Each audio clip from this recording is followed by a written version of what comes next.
Hello everyone welcome back to Raj talks. ഇന്നൊരു Kannada movie review ആണ്. അഗ്നി തപസ്സി.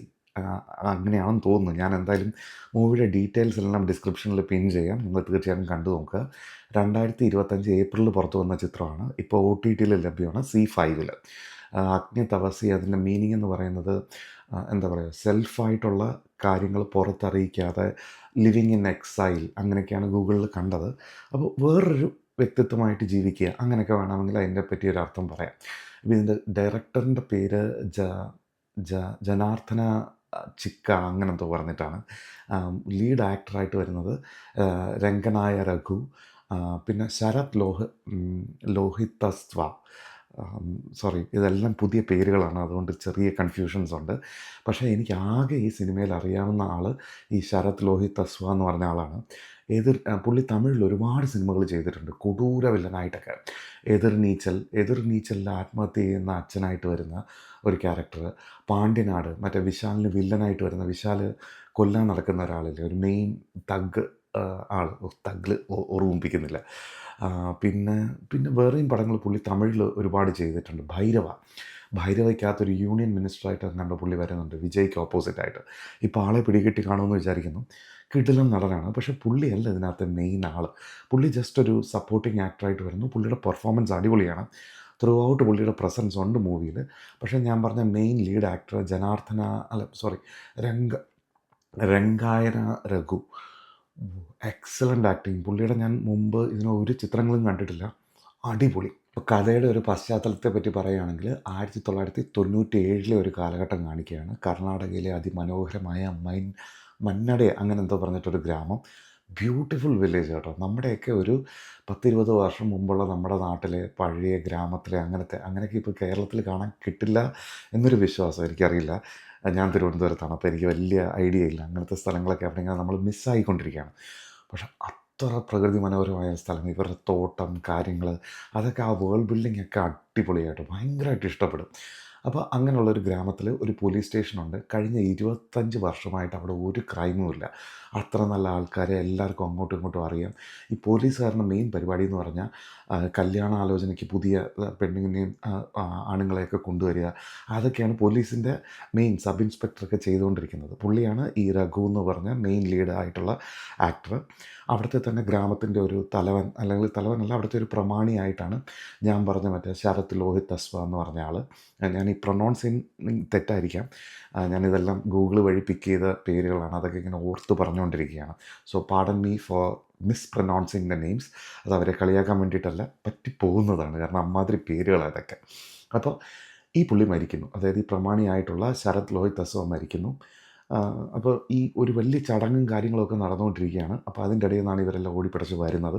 അപ്പോൾ ഈ വീട്ടിൽ വെച്ചിട്ട് ഈ സബ് ഇൻസ്പെക്ടർ ഒരു ക്രൈമോ ഒന്നും കാണാത്ത ആൾ ഇതൊരു കൊലപാതകമാണെന്ന് പുള്ളി വിളിച്ച് പറയുകയാണ്. ആ സീനൊക്കെ കട്ട കോമഡിയാണ്.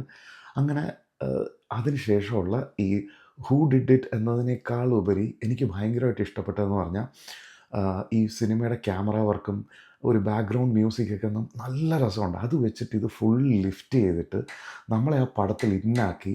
ഇവർ മെയിനായിട്ട് എന്തുകൊണ്ട് ഇത് നടന്നു എന്നുള്ളൊരു ഫാക്ടറാണ്. ഒരു സാധാരണ ഹൂ ഡിഡ് ഇറ്റ് അങ്ങനൊരു സംഭവമല്ല. ഒരു ക്രൈം, ഡ്രാമ, ത്രില്ലർ, മിസ്റ്ററി എല്ലാം ചേർന്നിട്ടുള്ളൊരു അടിപൊളി സംഭവം. പക്ഷേ ഞാൻ ഇത്രയും പറയുമ്പോൾ നമ്മുടെ ഒരു അഞ്ചാം പാതിര പോലെ ഭയങ്കര ഡീറ്റെയിലിങ്ങോ അല്ലെങ്കിൽ ഒരുപാട് അങ്ങനത്തെ ഒരു ഡീറ്റെയിൽഡ് ഇൻവെസ്റ്റിഗേഷൻ അങ്ങനെയൊന്നുമല്ല.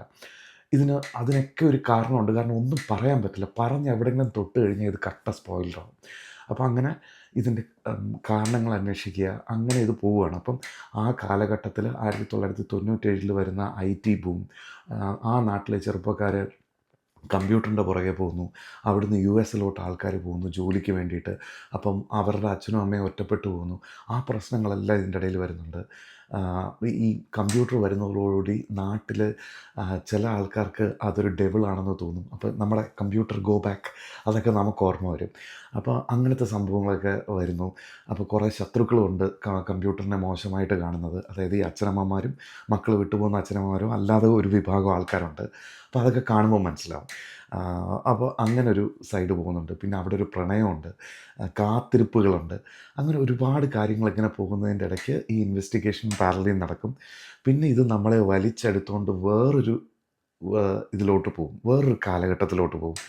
അതൊക്കെ ഭയങ്കര വിശ്വസനീയമായിട്ട് കാണിച്ചിട്ടുണ്ട്. നമുക്ക് എനിക്കിതിനകത്ത് ഏറ്റവും ഇഷ്ടപ്പെട്ടത് തന്നെ ഈ ക്രൈമിലെ ഇമോഷണൽ കണക്റ്റാണ്. ഇപ്പം ഒരേ ക്രൈം തന്നെ 2 കാലഘട്ടത്തിലോ അല്ലെങ്കിൽ 2 പേര് ചെയ്യുമ്പോൾ അതിൽ ഒന്നിനെ ന്യായീകരിക്കാനും ഒന്നിനെ തള്ളിപ്പറയാനും നമുക്ക് തോന്നുന്ന രീതി അവസാനം അത് നമ്മളിലോട്ട് തന്നെ വിരൽ ചൂണ്ടും.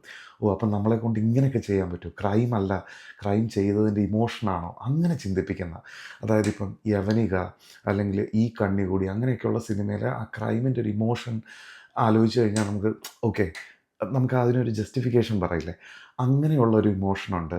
പക്ഷേ അല്ലാത്തൊരു ഇമോഷനുണ്ട്. ഇപ്പം ഞാൻ പറഞ്ഞ ഏതാണ്ട് കൺഫ്യൂസ് ആയില്ലേ? പക്ഷേ പടത്തിലൊരു ഇൻട്രസ്റ്റൊക്കെ നിങ്ങൾക്ക് കയറിയിട്ടുണ്ടെങ്കിൽ തീർച്ചയായിട്ടും കണ്ടു നോക്കുക. ആദ്യത്തെ 45 മിനിറ്റ് പടം നമുക്ക് നമ്മുടെ കിളി പോവും. അതായത് എന്ത് തേങ്ങയാണ് ഇതെടുത്ത് വെച്ചിരിക്കുന്നതെന്ന് തോന്നും. പക്ഷേ സബർ കറോ, വെയിറ്റ്, എന്നിട്ട് നിങ്ങൾ കൂടുതലോട്ട് അതിലോട്ട് ഇന്നായി കഴിയുമ്പോൾ ഈ ഒരു ജിക്സാ പസിൽ പോലെ എല്ലാം ഈ കാണിച്ച സീനുകളെല്ലാം will fall in place. Distracted ആവരുത് എന്നാണ് എൻ്റെ റിക്വസ്റ്റ്. ആ 45 മിനിറ്റ്സ് ഒരു നല്ല വാച്ചാണ്. പിന്നെ ജസ്റ്റ് 2 ഹവേഴ്സേ ഉള്ളൂ പടം. ഞാനതിൻ്റെ സബ് ടൈറ്റിൽ വെച്ചിട്ടാണ് പിടിച്ച് എടുത്ത് മുഴുവൻ കണ്ടുകൊണ്ടിരുന്നത്. സ്റ്റിൽ എനിക്ക് ഭയങ്കരമായിട്ട് ഇഷ്ടപ്പെട്ടു. സോ കണ്ടവരുണ്ടെങ്കിൽ നിങ്ങളുടെ അഭിപ്രായം രേഖപ്പെടുത്തുക.